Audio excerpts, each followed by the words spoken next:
ইসলামের অনুসারীদের মধ্যে দাজ্জাল একটি গুরুত্বপূর্ণ এবং ভয়াবহ চরিত্র হিসাবে পরিচিত।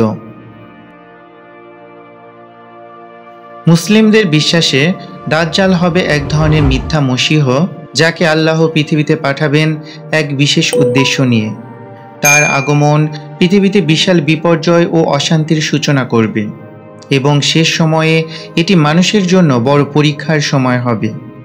কুরআনে সরাসরি দাজ্জালের নাম উল্লেখ না থাকলেও হাদিসে তার সম্পর্কে বিস্তারিত বর্ণনা রয়েছে।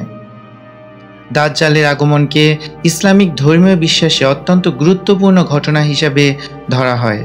হাদিসে বলা হয়েছে, দাজ্জাল শাম অর্থাৎ সিরিয়া এবং ইরাকের মধ্যবর্তী অঞ্চল থেকে বের হবে। তবে কিছু বিশেষ হাদিসে উল্লেখ আছে যে সে সাগরের একটি দ্বীপে বন্দী রয়েছে এবং একসময় মুক্তি পাবে। তার মুক্তির পর পৃথিবী জুড়ে বিশাল বিপর্যয় এবং দুর্ভোগ ছড়িয়ে পড়বে। দাজ্জাল মানুষের মাঝে বিভ্রান্তি সৃষ্টি করবে এবং অনেক মানুষ তাকে মসীহ বা সত্যের পথ প্রদর্শক হিসাবে গ্রহণ করবে। তবে তার আসল উদ্দেশ্য হবে মানুষের ঈমানকে বিপদগামী করা এবং মিথ্যা প্রচার করা। দাজ্জালের আগমনের সময় পৃথিবী ব্যাপকভাবে অশান্ত হয়ে পড়বে এবং আল্লাহর প্রতি বিশ্বাসের কঠিন পরীক্ষা শুরু হবে। তার শাসনকালে বিভিন্ন বিপদ আসবে এবং মানব সমাজে বিশৃঙ্খলা সৃষ্টি হবে।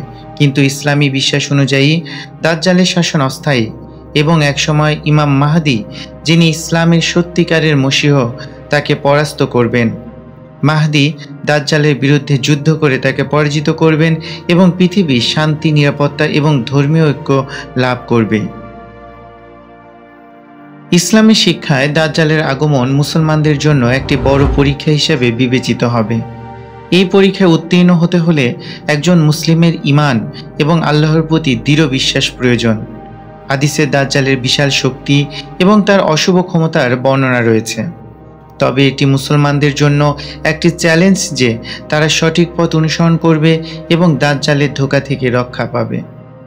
দাজ্জালকে পরাস্ত করার জন্য মুসলমানদের সতর্ক থাকতে হবে এবং আল্লাহর সাহায্য প্রার্থনা করতে হবে।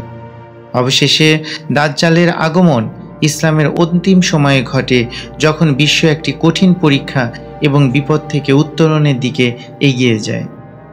ভিডিওগুলো ভালো লাগলে অবশ্যই চ্যানেলটিকে সাবস্ক্রাইব করবেন। ধন্যবাদ সবাইকে। আসসালামু আলাইকুম।